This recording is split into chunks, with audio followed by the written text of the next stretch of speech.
Inilah 10 gambaran wajah pendosa di padang mahsyar. Pada hari kiamat, semua manusia akan dibangkitkan dengan wajah dan keadaan yang berbeda-beda. Semua itu tergantung pada amal perbuatan mereka di dunia. Sebagaimana firman Allah dalam surah Al-Zalzalah ayat 6 yang artinya, pada hari itu manusia keluar dari kuburnya dalam keadaan berkelompok-kelompok untuk diperlihatkan kepada mereka balasan semua perbuatannya. Yang pertama, berwajah seperti monyet.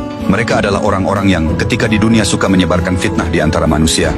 Kedua, berwajah seperti babi. Mereka adalah orang-orang yang memakan harta haram, merampas hak orang lain, dan mengambil yang bukan miliknya, seperti para koruptor yang mengambil uang rakyat, yang dimana bukan haknya malah diambil.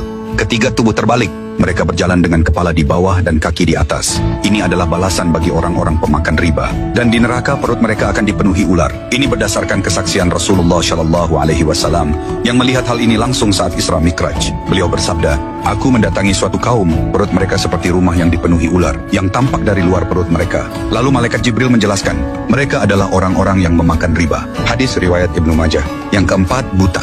Mereka adalah para pemimpin yang zalim. Mereka yang memimpin dengan curang dan sewenang-wenang, ancamannya bukan main. Tidaklah seseorang diamanahi memimpin suatu kaum, kemudian ia meninggal dalam keadaan curang terhadap rakyatnya, maka diharamkan baginya surga. Hadis riwayat Bukhari dan Muslim. Kelima, bisu dan tuli. Mereka adalah orang-orang yang sombong dan bangga dengan amalannya. Mereka merasa telah berbuat banyak kebaikan, tetapi tidak menyadari bahwa di akhirat nanti, mereka akan menghadapi azab yang sangat mengerikan. Andai saja mereka tahu, kesombongan itu justru akan membawa kesengsaraan bagi mereka. Keenam, mengunyah lidah sendiri. Ada orang yang menggigit lidahnya sendiri hingga menjulur ke dada. Dari mulutnya keluar nanah berbau busuk yang membuat orang lain jijik. Mereka adalah orang-orang yang suka memberi nasihat baik, tetapi dia tidak melakukannya. Lain di mulut, lain dikerjakan. Seperti para ulama dan hakim yang kata-katanya berlawanan dengan perbuatannya. Ketujuh, disalib di palang api.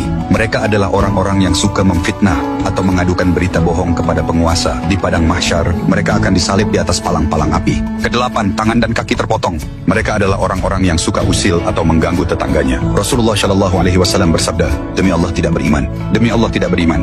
Demi Allah tidak beriman." Para sahabat bertanya, "Siapa itu wahai Rasulullah?" Beliau bersabda, "Orang yang tetangganya tidak aman dari gangguannya." Kesembilan, tubuh berbau busuk. Mereka adalah orang yang larut dalam dosa syahwat, mengikuti hawa nafsunya, dan menolak menunaikan hak Allah dari kekayaannya. Kesepuluh, memakai baju dari timah meleleh. Orang-orang yang sombong dan merasa diri paling hebat, menganggap orang lain lebih rendah dari dirinya. Mereka-mereka inilah yang akan kepanasan bahkan meleleh di akhirat kelak.